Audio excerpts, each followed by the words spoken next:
కీర్తనల గ్రంథము 23వ కీర్తన. కీర్తనల గ్రంథము 23వ కీర్తన. అందరము కలిసి మొదటి వచనాన్ని చదువుకుందాం. మరలా చదువుకుందాం.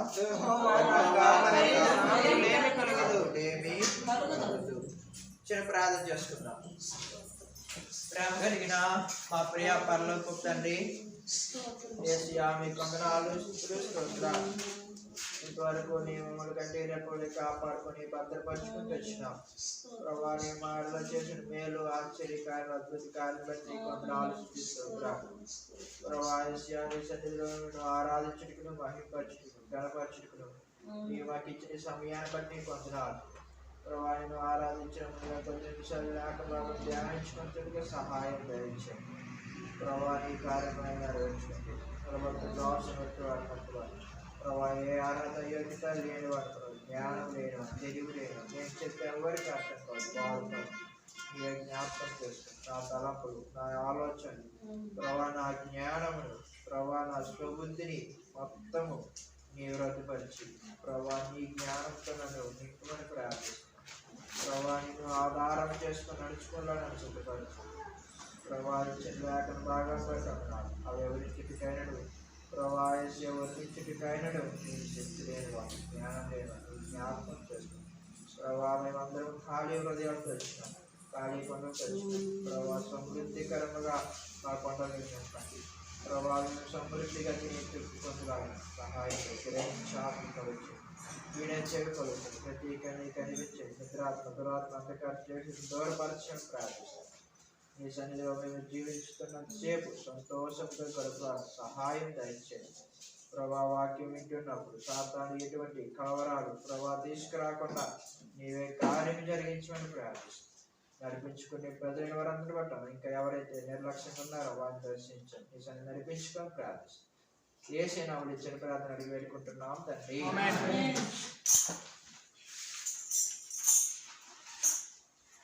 చదవన లేఖనాన్ని చూస్తే యెహోవా నా కాపరి, నాకు లేమి కలుగదు.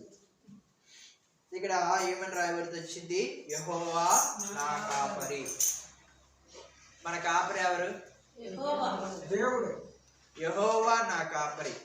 ఈ దినాల్లో చాలా మంది కాపరులు ఏర్పాటు చేసుకుంటుంటారు. ఇప్పుడు చూడండి, భారతదేశం ఉంది. భారతదేశానికి కాపలాదారులు, కాపర్లు ఏం చేస్తున్నారు? అక్కడ సెక్యూరిటీ గార్డులు ఏం చేస్తున్నారు? వారు కాపలా కాయలు. కాపర్లు అంటే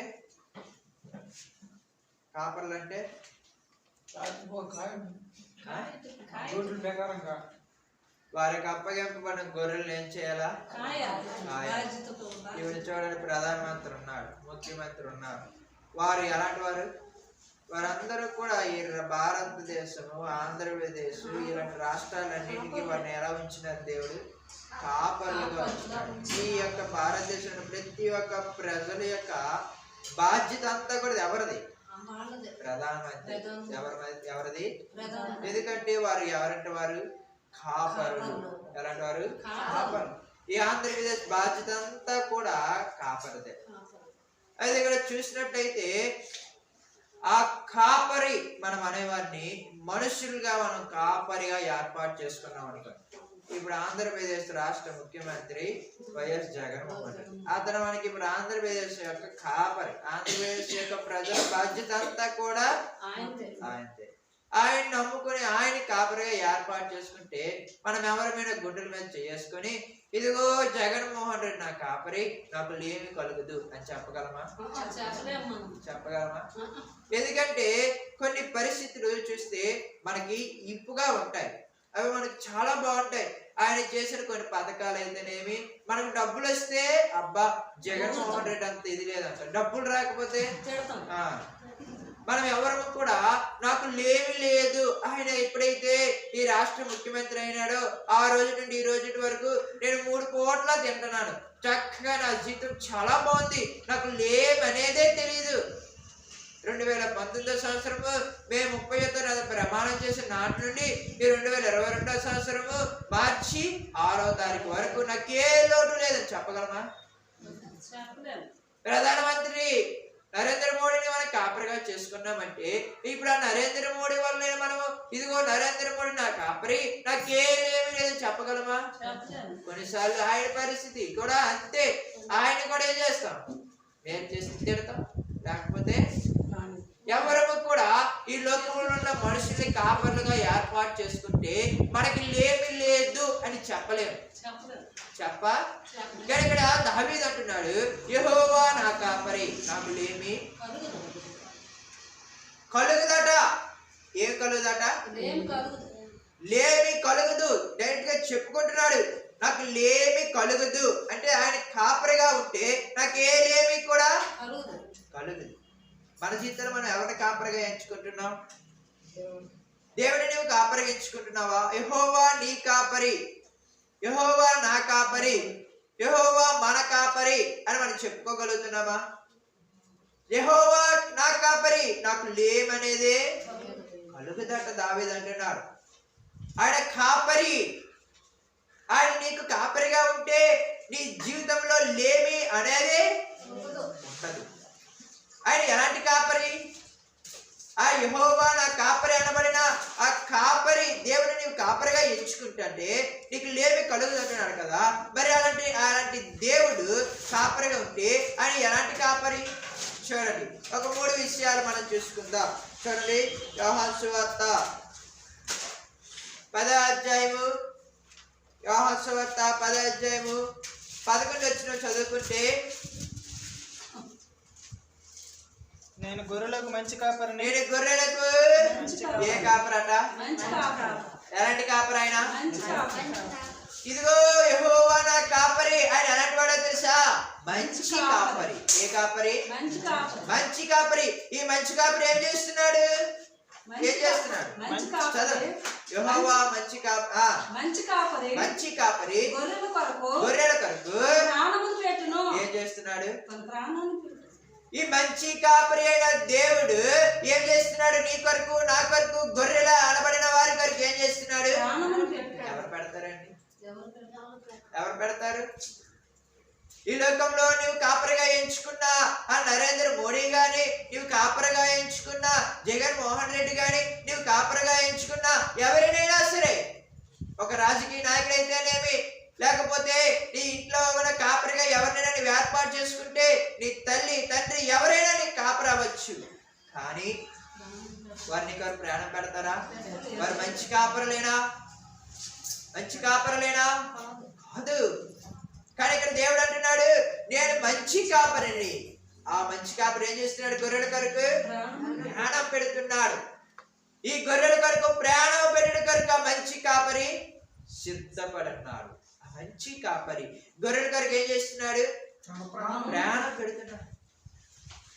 మన జీవితంలో మనం కాపరిగా ఎంచుకోవాల్సింది దేవుణ్ణి, యేసుక్రీస్తు వారిని. ఆయన ఎలాంటి వాడు? మంచి కాపరి. ఆ మంచి కాపరి అయిన దేవుడు నీ కొరకు, నా కొరకు తన ప్రాణాన్ని, ఈ లోకంలో ఉన్న వారందరూ కూడా జీతము కొరకు పనిచేసిన వారే. దేని కొరకు పనిచేసిన వారు? నీవు కాపరిగా ఏర్పాటు చేసుకున్న ప్రతి ఒక్కరు కూడా జీతము కొరకు కాపరిగా ఏర్పాటు చేసుకున్న వారే. వారికి జీతం వస్తే చాలు. ఈ గొర్రెలు ఏమైపోతాయి? వారికి అనవసరం. అక్కడ రాయబడి వచ్చింది, జీతగాడే గనుక గొర్రెలను గూర్చి లక్ష్యం చేయక ఏం చేస్తారట? జీతగాడు అనబడినప్పుడు ఏదైనా సమస్య వచ్చేసరికి, ఏదైనా బాధ వచ్చేసరికి, ఏదైనా కష్టం వచ్చేసరికి నీ కొరకు వారు ప్రాణం పెట్టలేరు. ప్రాణం పెట్టగలరా? ఇప్పుడు గొర్రెలు అనబడిన వారి దగ్గరికి అనేకమైన వస్తాయి. తోడేళ్ళు వస్తాయి, సింహాలు వస్తాయి, ఎలుగుబంట్లు వస్తాయి. ఇవన్నీ వచ్చి గొర్రెలు ఏం చేస్తాయి? దావీదు ఎవరు? ఒక గొర్రెల కాపరి. ఎవరు? గొర్రెల కాపరి. గొర్రెల కాపరిగా ఉన్న దావీదు గొర్రెలు కాచుకుంటుండగా ఒకసారి ఏమొచ్చింది? సింహం వచ్చింది. ఒకసారి ఇంకేంటి వచ్చింది? ఎలుగుబంటి వచ్చింది. ఈ 2 సందర్భాల్లో కూడా దావీదు గొర్రెలు విడిచి పారిపోయాడా? ఎందుకు పారిపోలేదంటే ఆ గొర్రెలు ఎవరివి? దావీదువి. ఎవరివి? దావీదువి. కనుక దావీదు గొర్రెలు కనుక ఆ గొర్రెలు దావీదివి కనుక దావీదు ఆ గొర్రెల కనుక ఏం చేయడానికి ఇష్టపడుతున్నాడు? ప్రాణం. సింహం అంటే మామూలుదా? సింహాన్ని మనం ఎదిరించగలమా? ఎదిరించలేం. అలాంటి సింహాన్ని కూడా ఆయన 2 చేతులు ఏం చేశాడు? ఎలుగుబంటిని మనం ఎదిరించగలమా? ఎదిరించలేం. అలాంటి ఎలుగుబంటిని కూడా ఆయన ఏం చేసినాడు? కారణం ఏంటి? నేను చనిపోతాను కానీ ఆ సింహం చేతిలో నుండి, ఆ ఎలుగుబంటి చేతిలో నుండి నా యొక్క గొర్రెని ఏం చేయాలా? తప్పించాలి. నిన్ను నన్ను కూడా మంచి కాపరైన దేవుడు. నీవు నేను ఎవరి చేతిలో ఉన్నామో తెలుసా? దుష్టుని చేతిలో ఉన్నాం. ఎవరి చేతిలో ఉన్నాము? చూడండి, యోహాను రాసిన మొదటి పత్రిక 5వ అధ్యాయం 19వ వచనంలో మనమందరము దేవుని సంబంధులమైనడు. మనము దేవుని సంబంధమని లోకమంతయు దుష్టుని యందు ఉన్నదని. ఎవరి యందు ఉంది? మనము దుష్టుని యందు ఉన్నాం కనుక ఈ దుష్టుని చేతిలో నుండి దేవుడు మనం విడిపించడానికి ఇష్టపడుతున్నాడు. ఈ దుష్టత్వంలో నుండి నిన్ను నన్ను తప్పించడానికి ఆ విరోధైన సాతాను గద్దించు సింహం వల్లే ఎవరిని మింగుదునా అని చెప్పి ఇటు అటు తిరుగుతా ఉన్నాడు కనుకనే ఆ గద్దించు సింహం యొక్క నోటిలో నీవు నేను పడిపోకుండా నీ కొరకు నా కొరకు ఆ మంచి కాపరి ఏం చేస్తున్నాడు? ప్రాణం పెట్టడానికి కూడా సిద్ధపడుతున్నాడు. ఆ మంచి కాపరి నీ కొరకు ప్రాణం పెట్టడానికి కూడా సిద్ధపడుతున్నాడు. నీవు నేను సాతాను చేతిలో ఉన్నాం. అట్టి సాతాన క్రియల చేతిలో మనం విడిపింపబడి చీకటిలో నుండి ఆశ్చర్యకరమైన వెలుగులోనికి రాడు కొరకే, నీ కొరకు నా కొరకు, నీ పాపములు నా పాపములు క్షమించిన కొరకే ఆ యేసు క్రీస్తు వారైన ఆ మంచి కాపరి నీ కొరకు ఏం చేసినాడు? ప్రాణం పెట్టినాడు. ఈ లోకంలో నువ్వు ఏర్పాటు చేసుకుని ఏ కాపరైనా నీ కొరకు ప్రాణం పెట్టాడా? నీ కొరకు ప్రాణానికి రక్తం కాచాడా? నీ కొరకు శిలువలో వేలాడినాడా? నీ కొరకు ఏమైనా చేసినాడా? నీకు చెప్పగలుగుతున్నావా? ఇదిగో పలానా వ్యక్తి నా కాపరి, నాకు లేమి లేదు. కానీ దేవుని నమ్ముకున్నవారు, దేవుని కాపరిగా ఎంచుకున్న వారు చెప్పగలుగుతున్నారు, నాకు లేమి. దావీదు అంటున్నాడు, యెహోవా నా కాపరి, నాకు లేమి. ఆయన అంత ధైర్యంగా చెప్పగలుగుతున్నాడు. ఎందుకంటే ఆ కాపరిగా ఆయన ఏం చేసినాడు? ఏర్పాటు చేసుకున్నాడు. ఆ దేవుని యొక్క మంచి తనమును దావీదు ఏం చేసినాడు? తెలుసుకున్నాడు. ఆయన మంచి కాపరి. ఆ మంచి కాపరి అయిన దేవుడు నాకేదైనా సమస్య వచ్చిందా, నాకేదైనా బాధ వచ్చిందా, నాకేదైనా కష్టం వచ్చిందా, ఆయన నన్ను విడిచిపెట్టుదరా? విడిచిపెట్టే దేవుడే కాదు. ఆయన మంచి కాపరి. నా ప్రాణమును ఏం చేస్తాడు? ఆయన కాపాడుతాడు. ఆయన మంచి కాపరి కనుకనే నాకు లేమి. నా కొరకే ఆయన తన ప్రాణాన్ని ఏం చేస్తున్నాడు? ఇస్తున్నాడు. నేను చేసిన పాపం నిమిత్తమై, నేను చేసిన దోష క్రియల నిమిత్తమై ఆ మంచి కాపరి తన ప్రాణం నా కొరకు ఏం చేస్తున్నాడు? పెట్టినాడు. అట్టి మంచి కాపరిని కాపరిగా ఎంచుకుంటే నీ జీవితంలో ఏ లేమి కూడా దావీదే ఏర్పాటు చేసుకున్నాడు.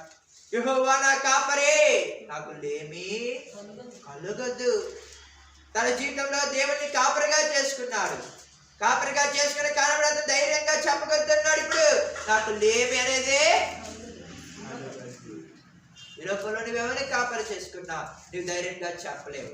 కానీ నీవు దేవుని కాపరిగా చేసుకుంటే, దేవుని నీవు కాపరిగా ఎంచుకుంటే, యేసు క్రీస్తు వారిని నీవు కాపరిగా ఎన్నుకుంటే నీ కొరకు ఆయన ప్రాణం పెట్టినాడు, నీ కొరకు ఆయన రక్తం కాల్చినాడు, నీకు పాపాన్ని క్షమించిన కొరకే ఆ శిలువలో వేలాడుతూ వచ్చినాడు. ఎవరు చేస్తారు ఇదంతా? మంచి కాపరి. ఎందుకంటే ఈ మంచి కాపరి తన గొర్రెలంటే చాలా ఇష్టం. ఆ గొర్రెలు నాశనం అయిపోకూడదని, ఆ గొర్రెలు సింహపు చేతిలో పడికూడదని, ఆ గొర్రెలు తోడేళ్ల మధ్య చిక్కుకొనకూడదని తన ప్రాణమును కూడా ఇవ్వడానికి ఏం చేస్తున్నాడు? ఆయన ఇష్టపడుతున్నాడు, ఇష్టపడ్డాడు. నీ పాపములు క్షమించుడు కొరకే, ఆ సింహపు నోటిలో పడిపోకుండా కాపాడుట కొరకే ఆ మంచి కాపరి నీ కొరకు ఏం చేస్తున్నాడు? ప్రాణమును పెట్టాడు. ఎలాంటి కాపరి? ఆయన మంచి కాపరి. ఏ కాపరి? మంచి కాపరి. రెండవదిగా చూడండి, ఏ కాపరి ఆయన? హెబ్రీయులకు రాసిన పత్రిక 13వ అధ్యాయం ఎబ్రీయులకు రాసిన పత్రిక 13వ అధ్యాయం 20 వచనం. గొర్రెల గొప్ప కాపరి గొర్రెల గొప్ప కాపరి ఏ కాపరటినా గొర్రెల ఏ కాపరి గొప్ప కాపరి గొప్ప కాపరి. మొదటి కాపరి ఎవరు? మంచి కాపరి. మంచి కాపరి ఏం చేస్తున్నాడు? ప్రాణమును. రెండవది ఎవరు? గొప్ప కాపరి. ఈ గొప్ప కాపరి ఏం చేస్తున్నాడు? చదవండి. గొర్రెల గొప్ప కాపరి అయిన యేసు అను మన ప్రధాన మన ప్రభువును నిత్యమైన నిబంధన సంబంధమగు రక్తమును బట్టి మృతుల నుండి లేపిన సమాధాన కర్తయగు దేవుడు యేసుక్రీస్తు ద్వారా తన దృష్టికి అనుకూలమైన దానిని మనలో జరిగించుచు ప్రతి మంచి విషయములను తన చిత్త ప్రకారం చేయుటకు మిమ్మల్ని సిద్ధపరచును గాక. ఏం చేస్తున్నాడు ఆయన? ఏం చేస్తున్నాడు? ప్రతి మంచి విషయములు తన చిత్తమును ప్రకారం చేయుటకు మనం ఏం చేస్తున్నాడు? ఎవరి కాపరి? గొప్ప కాపరి. ఎవరు? గొప్ప కాపరి. ఆ గొప్ప కాపరి అయిన దేవుడు నిన్ను ఏం చేస్తున్నాడంటే ప్రతి విషయములో తన చిత్త ప్రకారముగా నడుచుకున్నా నేను ఏం చేస్తున్నాడు? ఇది నన్ను అనేకం ఏం చేస్తున్నామంటే దేవుని చిత్తాన్ని జరిగించడం ఏమాత్రం కూడా ఇష్టము లేదు. ఎందుకంటే నీవు దేవుణ్ణి ఏం చేసుకోలేదు? కాపరిగా ఇచ్చుకోలే. దావీదు అంటున్నాడు చూడండి, కీర్తనల గ్రంథము 40వ అధ్యాయం 8వ వచనం చూస్తే,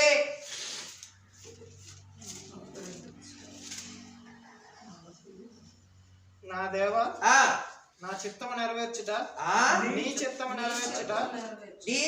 నెరవేర్చుట నాకు సంతోషకరము. ఏమిటంటున్నాడు ఇప్పుడు దావీదు? నీ చిత్తము నెరవేర్చుట. ఎలా చెప్పగలుగుతున్నాడు? ఎలా చెప్పగలుగుతున్నాడు? దేవా నీ చిత్తమును నెరవేర్చుట నాకెంతో సంతోషం తెచ్చుకున్నాడు అని ఎలా చెప్పగలుగుతున్నాడు? దేవుడు అతను ఏం చేస్తున్నాడు? దేవుని చిత్త ప్రకారము ప్రతి విషయంలో కూడా దేవుడి చిత్తమును తెలుసుకున్నాడు. దేవుడు అతను ఏం చేసినాడు? సిద్ధపరిచినాడు. ఎవరా వ్యక్తి? గొప్ప కాపరి. ఎవరు? గొప్ప కాపరి. దేవుని గొప్ప కాపరి. ఆ గొప్ప కాపరి అయిన యేసుక్రీస్తు వారిని నీవు కాపరిగా ఎంచుకుంటే ప్రతి విషయంలో దేవుని చిత్త ప్రకారం నడుచుకోవాలని ఏం చేస్తాడు? దావీదు జీవితంలో జరిగింది. ఆయన ప్రతి విషయంలో యుద్ధంకి వెళ్ళాలా? దేవా ఇదిగో నేను యుద్ధంకి వెళ్ళాలనుకుంటున్నా, నాకు ఇస్తావా? ఒక సందర్భం చూడండి, 1వ సమూయేలు 30వ అధ్యాయము 5వ వచనం చదవండి. ఇశ్రాయేలీయులైన అహీనోయము కర్మెలీయుడైన నాబాలు భార్య అయిన అబీగయలు అను దావీదు ఇద్దరు భార్యను చెరలోనికి కొనుకోబడగా చూచి దావీదు మిక్కిలి దుఃఖపడెను. మరియు తమ కుమారులను బట్టి కుమార్తెలను బట్టి జనులకందరికి ప్రాణం విసికినందున రాళ్ళు నువ్వి దావీదును చంపుదాం రండని వారు చెప్పుకొనగా దావీదు తన దేవుడైన యెహోవాను బట్టి ధైర్యం తెచ్చుకొనెను. పిమ్మట దావీదు ఏఫోదు తెమ్మని యాజకుడగు అహీమెలెకు కుమారుడైన అబ్యాతారుతో చెప్పగా అబ్యాతారు ఏఫోదును దావీదు వద్దకు తీసుకొని వచ్చెను. నేను ఈ దండని తరిమిని ఎడల దాన్ని కలిసి పొందినని యెహోవా యొద్ద దావీదు విచారణ చేస్తున్నాడు. దేవుని దగ్గర ఏం చేస్తున్నాడు? దేవుని చిత్తం కొరకు ఏం చేస్తున్నాడు? ఆయన విచారణ చేస్తున్నాడు. దావీదుకి ఏమైనా బలం లేదా? ఆయన యుద్ధ వీరుడు. ఆయన అంత శూరుడైన గొలియాతును కూడా ఏం చేస్తున్నాడు? మరి అలాంటి దావీదు దేవుని చిత్తానికి శాస్త్రం ఏంటి? కానీ ఆయన ఏం చేస్తున్నాడు? దేవుని చిత్తం కొరకు ఏం చేస్తున్నాడు? విచారణ చేస్తున్నాడు. దేవా నేను ఎంత బలశాలునైనా నీవు వారిని నా చేతులకు అప్పగించకపోతే నేను ఏ పాటు వాడిను? అంతే కదా. ఈ లోకంలో దేవుడు నీకు ఏది ఇవ్వకపోతే, ఈ లోకంలో దేవుడు నీకంటూ ఏమి సిద్ధపరచకపోతే అవి పొందుకోవడం నీవు ఏవాటి వాడు? ఏదైనా సాధించగలవా? దేవుడికి వేరుగా ఏమైనా సాధించగలవా? దేవుని చిత్తం లేకుండా నీవు ఏదైనా సంపాదించుకోగలవా?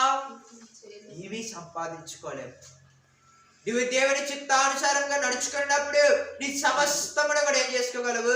దావీదు జీవితంలో దేవుని చిత్తానుసారంగా నడుచుకోవడానికి ఇష్టపడుతూ వచ్చినాడు. దేవుని చిత్తమును జరిగించిన దావీదు ఎంతో సంతోషంగా ఎంచుకుంటూ వచ్చినాడు. ఎప్పుడైతే దావీదు సంతోషంగా ఎంచుకుంటూ వచ్చినాడు, దావీదు పట్ల దేవుడు కూడా గొప్ప కార్యాలు ఏం చేస్తున్నాడు.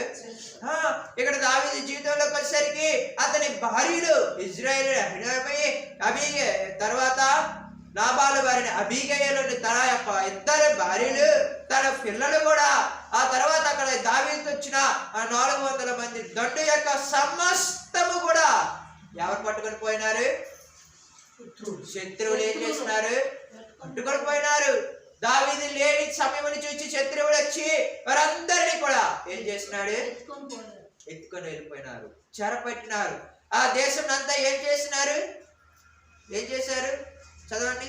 3వ వచనం చదవండి. దావీదును అతని జనులను పట్టణమునకు వచ్చి అది కాల్చబడి ఉండుట ఎలాగుందట, కాల్చబడి శత్రువులు ఏం చేస్తున్నారు, మొత్తము అందరినీ తీసుకొని వెళ్ళిపోయినారు. వారి యొక్క పిల్లల్ని, వారి భార్యల్ని, వారి యొక్క పశువుల్ని, వారి గొర్రెల్ని, సమస్త వారి ఆస్తిని అంతటిని కూడా చెరబట్టుకొని పోయినారు. ఆ దేశం ఏం చేసినారు, వారు ఉన్న ప్రాంతంలో గుడాలను ఏం చేసినారు, కాల్చి వేసినారు. అటువంటి స్థితిలోకి వచ్చినారు. ఇప్పుడు వారందరూ ఏం చేస్తున్నారంటే దుఃఖంతో ఏడుస్తున్నారు. అయ్యో నా భార్య, అయ్యో నా కుమార్తె, అయ్యో నా కుమారుడు, అయ్యో నా పశువులు గొర్రెలు అన్ని పోయినాయే అని చెప్పి మరి ప్రాణం విసిగిపోయి ఏం చేస్తున్నారు, దావీదు మీదకి రాళ్ళను చంపుదాం అనుకున్నారు. అంటే మరి ప్రాణం ఎంత విసిగిపోయింది. ఇదిగో ఈ దావీదుని వెంబడించిన బట్టే కదా, దావీదుతో పాటు వెళ్ళిన కారణాన్ని బట్టే కదా ఇది మా భార్య పిల్లల్ని పశువుల్ని మా యొక్క ఆస్తిని మేము కాపాడుకోలేకపోయామని చెప్పి వారు ఎంతగానో ఏం చేస్తున్నారు, ఏడుస్తున్నారు. దావీదుని రాళ్ళు రువి చంపాలని చూసి వచ్చినారు. కానీ దావీదు మాత్రము తమ దేవుడిని యెహోవాను బట్టి ఏం చేసినాడు, ధైర్యం తెచ్చుకున్నాడు. అక్కడ సేవకుని అభ్యర్థాన్ని పిలిపించి వెళ్ళు ఏఫోదు తీసుకునిరా. తీసుకొని వచ్చినప్పుడు దావీదు దేవుని దగ్గర వచ్చాడు. యేసయ్యా దేవా, ఇదిగో నేను ఆ ప్రాంతం మీదకి వెళ్ళి ఆ అర్జునుడి మీదకి వెళ్ళి నా శత్రువుల చేతిలో నుండి నా భార్య నా పిల్లలు, ఇదిగో ఇక్కడ ఉన్న వారందరి భార్య పిల్లలు మా యొక్క ఆస్తిని మేము సంపాదించుకోనగలమా? నీ చిత్తం అయితే మేము వెళ్ళటకు నీవు సిద్ధపరిచినవా, సమ్మతిస్తున్నావా అని చెప్పి దావీదు ఏం చేస్తున్నాడు, దేవుడు అంటున్నాడు వెళ్ళు వెళ్ళు అని. ఎప్పుడైతే దేవుని చిత్తం వచ్చిందో దావీదు వెళ్ళినప్పుడు దావీదు రాయబడితే వచ్చింది. దావీదు సమస్తం మరలా ఏం చేస్తున్నాడు, ఏం చేశాడు, సంపాదించుకున్నాడు. నువ్వు ఏదైనా సంపాదించుకోవాలంటే నీవు ఎవరి చిత్తానుసారంగా వెళ్ళాలా, దేవుని చిత్తం లేకుండా నువ్వు ఏదైనా సంపాదించుకోవాలంటే నీ వల్ల దేవుడిని ఆశీర్వదించాలా, దేవుని చిత్తము నువ్వు అనుసరించి నడుచుకోవాలా. అప్పుడే నీ జీవితంలో ఏమవుతుంది. దావీదు దేవుని చిత్తమును జరిగించుటకై ఏం చేసినాడు, ఆయన సంతోషంతో ఎంచుకున్నాడు, సంతోషంగా ఎంచుకున్నాడు. ఆయన ప్రతి విషయంలో ఆయన యుద్ధం చేయడానికి వెళ్ళిన ప్రతి విషయంలో కూడా ఒక దినాన్న శత్రువులు వచ్చినారు. యుద్ధం చేయడం కొరకు వచ్చినప్పుడు దేవా యుద్ధం చేయడానికి వెళ్ళాలంటే తిరగొద్దు, వేరొక మార్గంగా ఒకవేళ అంతే దావీదు దేవుని విచారణ చేయకుండా యుద్ధానికి వెళ్తే దావీదు వెళ్ళు మార్గంలో దావీదుకి ఏమొచ్చేది, చేయవచ్చేది. కానీ దావీదుని దేవుడు చెప్తున్నాడు ఈ మార్గం కూడా కాదు, వేరొక మార్గం కూడా వెళ్ళమన్నప్పుడు దావీదు అడ్డు వెళ్ళినప్పుడు దావీదు మీద దేవుడి శత్రువు మీద దావీదుకి ఏం కలిగింది, జయం కలిగింది. అందుకే నువ్వు ఎవరిని కాపరిగించుకోవాలా, దేవుణ్ణి యేసుక్రీస్తు వారిని నీవు కాపరిగించుకోవాలా. దావీదు అందుకే యెహోవా నా కాపరి, ఆయన కాపరిగించుకున్నాడు కనుకనే ఆయన తన కొరకు ప్రాణం పెట్టినాడు. మంచి కాపరి ఆయన. ఎలాంటి కాపరి, మంచి కాపరి. రెండవదిగా ఎలాంటి కాపరి, అయినా గొప్ప కాపరి. ఆ గొప్ప కాపరి అయిన దేవుడు ఏం చేస్తున్నాడు, ప్రతి విషయములో దేవుని చిత్త ప్రకారం నడుచుకునేలాగా నిన్ను ఏం చేస్తున్నాడు, ఆయన సిద్ధపరుస్తున్నాడు. ఏం చేస్తున్నాడు, నీవు దేవుని చిత్తో పాటు దేవుని చేత నువ్వు సిద్ధపడు లేకపోతే దేవుని చిత్తాన్ని నువ్వేం చేయలేవు. నీవు దేవుని గొప్ప కాపరి అయిన దేవుడిని యేసుక్రీస్తు నువ్వు కాపరిగా ఎంచుకోలేకపోతే దేవుని చిత్తాన్ని నువ్వేం చేయలేవు.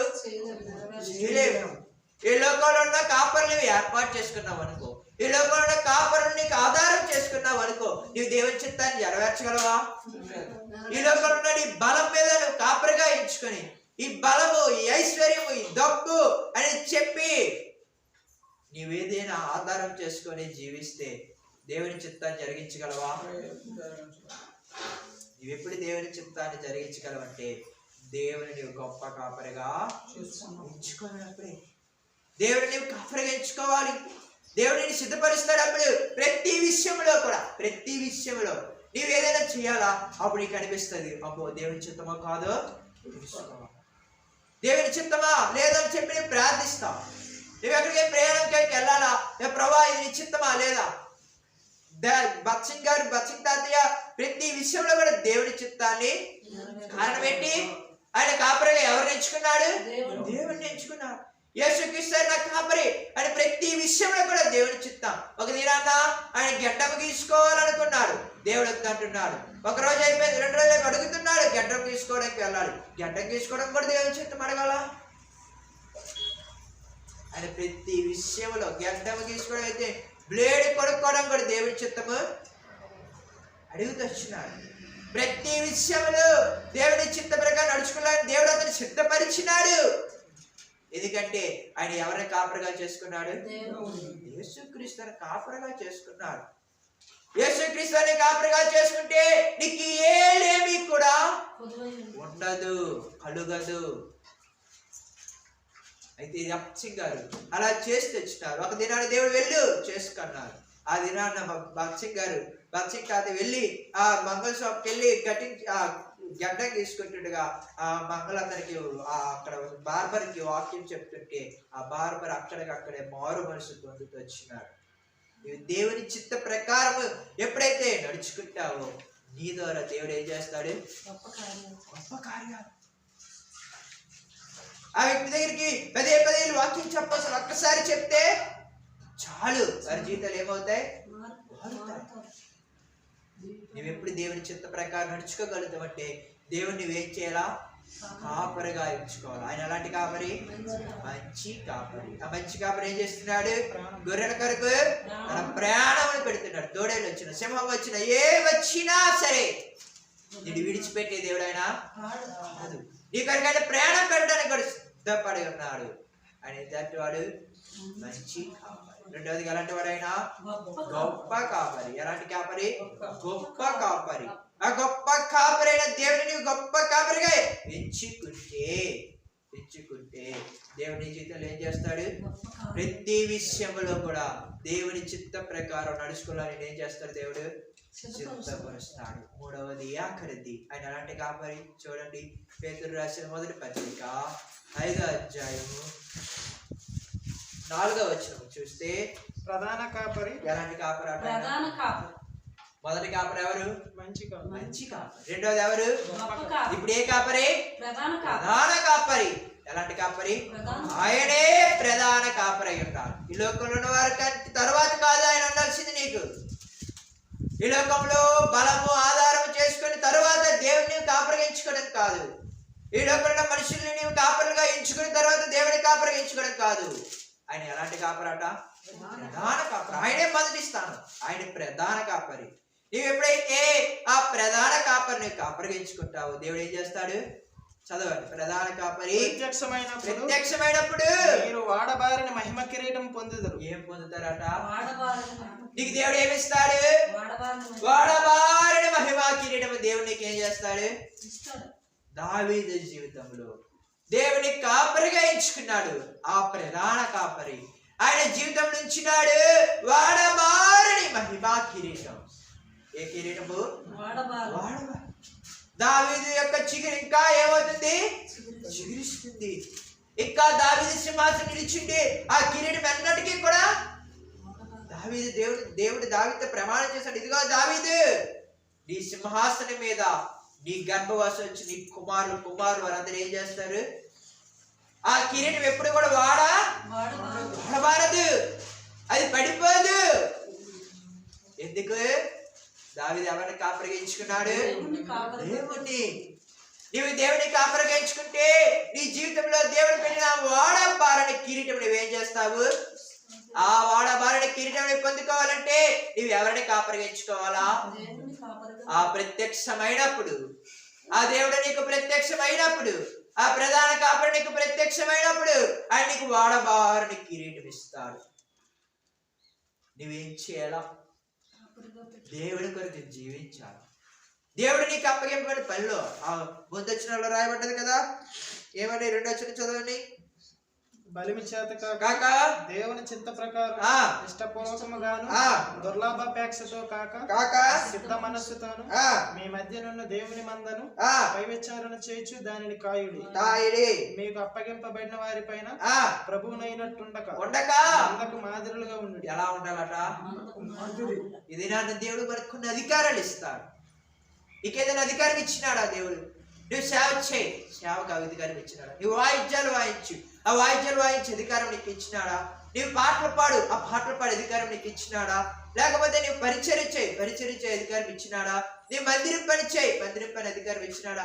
ఏ అధికారం నీకు ఇచ్చినాడు ఆ అధికారం నువ్వేం చేయాలా?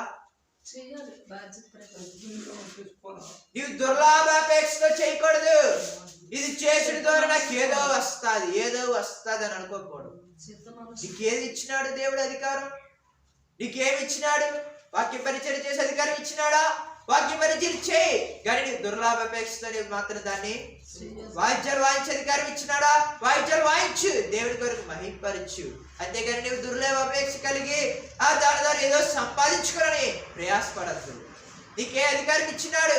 దేవుడి మధ్యలో పరిచర్య చేసే అధికారం ఇచ్చినాడా? పరిచర్య చేయి. బంధకు నీవు ఎలా ఉండాలా? మాదిరి ఉండాలి. కానీ ప్రభువులుగా నేను ఈ పరిచర్య చేస్తున్నా, నువ్వెవడో నాకు చెప్పడానికి కానీ ఆ హక్కు నీకు. నీ మాదిరిగా నడుచుకోవాలి, కానీ ప్రభువులుగా ఉండమల్లే దేవుడు నీకే అధికారం అయితే దేవుడు అప్పగించి వచ్చినాడు, ఆ అధికారం బట్టి నువ్వు గర్వించద్దు. నీవు ప్రభుల వలె జీవించద్దు. నీ బంధకు ఎలా ఉండాలా? మాదిరిగా. నిన్ను చూసిన అనేకులు ఏం చేయాలా? వారు చేస్తున్న దేవుని మందిరంలో వారు చేస్తున్న పరిచర్య చూడు, ఎంత మంచి పరిచర్య. ఏ రోజు కూడా వారు నేను ఈ పరిచర్య చేస్తున్నాను గర్వించలేదు. ఏ రోజు కూడా నేను ఇలాంటి పరిచర్య చేయలేదు. నేను అలాంటి వాడిని, ఒక ఉన్నతమైన స్థాయిలో ఉన్నాడు, ఒక ఐఏఎస్ IPS ఆఫీసర్ అయి నేను ఈ పరిచర్య చేయాలా అని చెప్పి అనుకోవద్దు. దేవుడిని కొంత పరిచర్యను అప్పగిస్తాడు, దేవుడిని కొంత అధికారం ఇస్తాడు. ఆ అధికారం బట్టి నువ్వు ఏ మాత్రం కూడా ఏం చేయొద్దు, అతిశయపడకు. దేవుడికి ఉద్యోగం చేసే అధికారం ఇచ్చినాడా? ఆ ఉద్యోగం చేయి. ఉద్యోగం చేస్తూ మందికి ఎలా ఉండాలా? మాదిరిగా ఉండు. అంతేగాని నేను ఉద్యోగం చేస్తున్నాను కదా నువ్వు గర్వించినావా? నీవు వాడబారిన మహిమా కిరీటము పొందలేవు. ఆయన ప్రత్యక్షమైనప్పుడు ఇదిగో నీకు పని అప్పగించిన, ఈ పని అప్పగించినప్పుడు నీవు పనిలో నువ్వు బలా నమ్మకమైన మంచి దాసుడు అని చెప్పిన ఆ దేవుడు నీకు వాడబారిన కిరీటం తల మీద పెట్టాలా? ఎప్పుడు నీకు దొరుకుతుంది ఇది? నీవు ఆయన ఏం చేయాలా? కాపరిగా పెట్టుకోవాలి. ఎప్పుడైతే నువ్వు కాపరిగా ఎంచుకుంటావో దేవుని మందకి నువ్వు ఎలా ఉంటావు? మాదిరిగా. ఎందుకంటే దేవుడు ఇప్పుడు చూడండి, పౌలు గారు యేసుక్రీస్తుని కాపరిగా ఎంచుకున్నాడు కనుక ఇప్పుడు చెప్పగలుగుతున్నాడు, క్రీస్తుని పోలి నడుచుకునే ప్రకారం మీరు ఎలా పోలి నడుచుకోవాలంట చెప్పగలుగుతున్నాడు. మాదిరి. మేము అన్ని విషయాల్లో మీకు ఎలా ఉన్నాము? మాదిరిగా. అన్ని విషయాల్లో కూడా మాదిరి చూపెట్టినారు వాళ్ళు. పరిచర్య చేయటి విషయంలో, ప్రార్థన చేయటి విషయంలో, వాక్యాలు పరిచర్య చేయటి విషయంలో, సంఘాన్ని కాయ విషయంలో, అన్ని విషయాల్లో కూడా వారు మా సంఘం ఎదుట మంద ఎదుట ఎలా ఉన్నారు?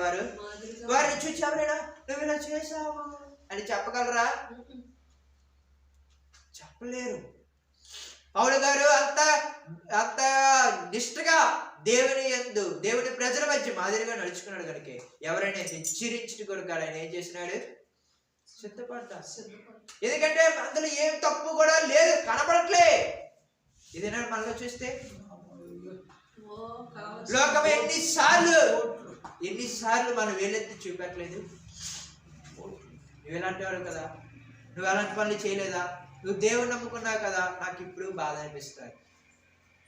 నేను చదువుకుంటున్న సమయంలో, నేను కాలేజీలో హాస్టల్లో ఉన్నప్పుడు ఏదినాడు కూడా నేను దేవుని నమ్ముకున్నాను కదా, దేవుని నమ్ముకున్న వాడి దగ్గరగా ఒక మాదిరిగా జీవించలేకపోయినా బాధ అనిపిస్తుంది. దేవుని వాక్యం నేర్చుకుంటున్న కొద్ది నాకు చాలా బాధ అనిపిస్తుంది. అయ్యో ఈ దినాన్ని నడిబట్టే కదా. ఒక దినాన నేను ఇంటర్ చదువుకుంటే హాస్టల్లో ఉన్నప్పుడు బైబిల్ చదువుకుంటుంటే ఒక వ్యక్తి అన్నాడు, మా ఫ్రెండ్ ఏమన్నాడు తెలుసా, వీడు మామూలు చదవాలిగా చదువుతున్నాడు కానీ దేవుని దగ్గర భయం కలిగిడు చదవట్లేదు. మా ఫ్రెండ్ అన్నాడు, నిజంగా అది వాస్తవం. నేను ఏదో చదవాలిగా చదువుతున్నాను అంతేగాని నిజముగా భయం కలిగి మాదిరిగా ఉన్నామా? దేవునికి అధికారం ఇచ్చినాడు కదా, అక్కడ అప్పగించినాడు. వారి మధ్యన నీవు ఒక దేవుని కుమారుడివి, దేవుని చేత ఏర్పాటు చేయబడేవాడు కనుక వారికి నువ్వు మాదిరిగా నడుచుకోవాలా. వారితో పాటు నేను సినిమాలు చూసి వారితో పాటు నేను కూడా పలు రకాలైన బూతు మాటలు ఆడితే వారి నన్ను ఏం చేస్తారు? వేలెత్తి చూపెట్టరా? ఏదన్నా నాకు అనిపిస్తుంది, అయ్యో నేను దేవుని నన్ను బట్టి నా ఫ్రెండ్స్ మధ్యన దేవుడు నాకేమైంది చాలా బాధ వేస్తుంది.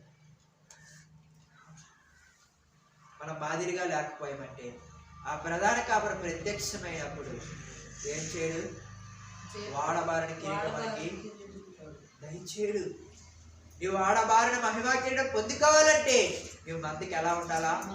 ప్రభువుల వలె కాదు. నువ్వేంకో గొప్పవాడిగా కాదు. నీకు అప్పగింపబడిన అధికారమును బట్టి నువ్వు గర్వించేవాడిగా కాదు. నువ్వు ఎలా ఉండాలి? మందికి మాదిరిగా ఉండాలి. అప్పుడు దేవుడు నీకు వాడబారిన మహిమా కిరీటమును దావీదు జీవితములో అనేకుల మెదట ఆయన ఎలా ఉన్నాడు? మాదిరిగా ఉన్నాడు. ప్రభువుగా ఏదైనా అనలే, నేను రాజుని కదా, నేను రాజుని, నువ్వు నాకు చెప్పిన మాట ఒకసారి అన్నాడు, నేను రాజుని గనుక నీవు నా మాట విను అన్నాడు. ఎవరితో అన్నాడు? యోవాబుతో అన్నాడు. ఎవరితోటి? అక్కడ యోవాబు మార్చాలి. అయ్యా నువ్వు ఎందుకు ఈ యొక్క దుర్లాభాపేక్ష కలిగి నడుచుకుంటున్నావు? ఎందుకు నీవు ప్రజలు ఎక్కించమని అధికారం ఇస్తున్నాడు? యోవాబు అంటే నేను చెప్పాను నువ్వు చేయి అన్నాడు. అయితే చేసినందుకు ఏమైంది? దిగులు వచ్చింది. దేవుడు వచ్చినాడు, 3 విషయాలు ఇచ్చినాడు. 3 సంవత్సరాలు ఈ ఇశ్రాయేలు దేశం కరువు కావాలా? 3 నెలలు శత్రువుల చేతిలో నువ్వు నాశనం అవ్వాలా? 3 దినాలు దేవుని చేతిని అప్పగించిన తెగులు చేత ఏంటి నీ చాయిస్? కారణం ఏంటి? ఆయన మాదిరిగా ప్రభువుగా ఉంటున్నాడు, నష్టపోయినాడు. అది అంటున్నాడు, అయ్యో జనములు లెక్కించవలసింది నేను కదా, జనములు లెక్కెట్టమని యోవాబుకు చెప్పినవాడు నేను కదా, పాపము చేసినవాడు నేను కదా, దోషము చేసినవాడు నేను కదా, దుర్లాభ అపేక్ష కలిగి జీవించినవాడు నేను కదా, దేవుడి చిత్త ప్రకారం నడుచుకోలేనివాడు నేను కదా. గొర్రెలు లాంటి ప్రజలు ఏం చేశారు?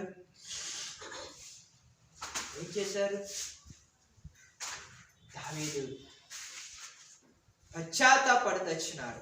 నేను చేసిన పాపం వీరి మీదకి రప్పించు. దేవుడు ఆపాడు. తర్వాత నువ్వు ప్రభుల వలె ఉండద్దు. నీవు ప్రభుల వలె ఉంటే నీ రాజ్యంకు, నీ సంఘములకు, నీకు అప్పగమైన అధికారం బట్టి అనేకులకు ఏం కలుగుతుంది? నష్టం కలుగుతుంది. నువ్వు ఎలా ఉండాలా? మాదిరి. ఇది నేను చూసిన అనేకులు మాదిరి. చూడు ఆ వ్యక్తిని చూడు, ఆ వ్యక్తికి దేవుడు ఎంత ఆశీర్దిస్తున్నాడు. ఆ దేవుడు అధికారం కొలితే దేవుడు అతను ఆశీర్దిస్తున్నాడు. కానీ ఏ దినానికి కూడా ఆయన గర్వించలేదు. మెలకువ కలిగి ఎంతో స్వస్థ బుద్ధి కలిగి నడుచుకున్న వాడుగా ఉన్నాడు. సాత్వికం కలిగి నడుచుకున్నాడు. ఆ పరిచయం నమ్మకంగా నడుచుకున్నాడే. ఏ రోజు ఆయన గర్వించలే, అధికారం చలాయించలే. ఇది నాన్న మనం ఏం చేస్తున్నామంటే దేవుడు మనకి అధికారం ఇచ్చినాడు. ఏ అధికారం ఇచ్చినాడు? ఆ అధికారం బట్టి మనం ఏం చేస్తున్నాం? గర్విస్తున్నా, అతిశయపడుతున్నా. మనకు వాడబడిన మహిమ కిరీటం మరి పొందుకోగలుగుతామా? జాగ్రత్త. దేవుడు ప్రత్యక్షమైనప్పుడు ఆ వాడబడిన మహిమా కిరీటం పొందుకోవాలంటే మందకు నువ్వు ఎలా ఉండాలా? నీకు ఏ పని అయితే అప్పగింపడంతో ఆ అప్పగింపడిన పనిలో నువ్వు ఎలా నడుచుకోవాలా? మాదిరిగా నడుచుకోవాలా. అంతే. యెహోవా నా కాపరి, నాకు లేమి కలుగదు. మొదటి కాపరి ఎవరు? ఆయన ఎలాంటి కాపరి? మంచి కాపరి. ఆ మంచి కాపరి ఏం చేస్తున్నాడు? గొర్రెల కొరకు మన ప్రాణం పెడుతున్నాడు. రెండోది ఎలాంటి కాపరి? గొప్ప కాపరి. ఆ గొప్ప కాపరి ఏం చేస్తున్నాడు? ప్రతి విషయములో దేవుని చిత్త ప్రకారం నడుచుకోవాలని ఏం చేస్తున్నాడు? సిద్ధపరుస్తున్నాడు. మూడోది ఎలాంటి కాపరి? ప్రధాన కాపరి. ఆ ప్రధాన కాపరి ఏం చేస్తున్నాడు? ప్రత్యక్షమైనప్పుడు నీవు చేసిన పనికి, నీకు అనుగ్రహించిన అధికారములకు, మందకు మాదిరిగా నడుచుకున్న కారణాన్ని బట్టి వాడబారిన మహిమా కిరీటం నీకు ఏం చేస్తున్నాడు? ధరింపజేస్తున్నాడు. అలాంటప్పుడు నీకు చెప్పగలుగుతావు, యెహోవా నా కాపరి, నాకు లేమి కలుగదు. నీవు ఎవరిని కాపరిగా ఎంచుకుంటున్నావు? మనుషుల్లా, లోకంలో ఉన్న రాజకీయ నేతల్లా, ఎవరిని కాపరిగా ఎంచుకుంటున్నావు? దేవుని కాపరిగా ఎంచుకుంటే నీవు కూడా చెప్పగలుగుతావు, యెహోవా నా కాపరి, నాకు లేమి కలుగదు. యేసుక్రీస్తు వారే నా కాపరి, నాకేమీ లేదు. ఇది నన్ను నేను సంతోషంతో ఉన్నా. ప్రతి విషయంలో కూడా దేవుడు నాకు తోడుగా ఉన్నాడు. ఆ 23వ కీర్తన రాసి వచ్చినాడు. ఆ 6 వచనాలు చూస్తే ఆయన అంటున్నాడు, పచ్చిక గల చోట్ల నన్ను ఏం చేసినాడు? వరణ చేసినాడు. తర్వాత శాంతికరమైన జలముల యొద్ద ఆయన నన్ను నడిపి చేసినాడు. తర్వాత శాంతించినాడు. నామమును బట్టి నీతి మార్గంలో నడిపించినాడు. గాఢాంధకారం లోయల్లో నేను సంచరించుడు, ఏ అపాయానికి భయపడను, ఎందుకంటే నీవు నాకు తోడై ఉన్నావు. నీ దిటికారియు నీ దండము నన్ను ఆదరించున్నాయి. నా శత్రువుల ఎదుట నాకు గిన్నె సిద్ధపరిచున్నావు.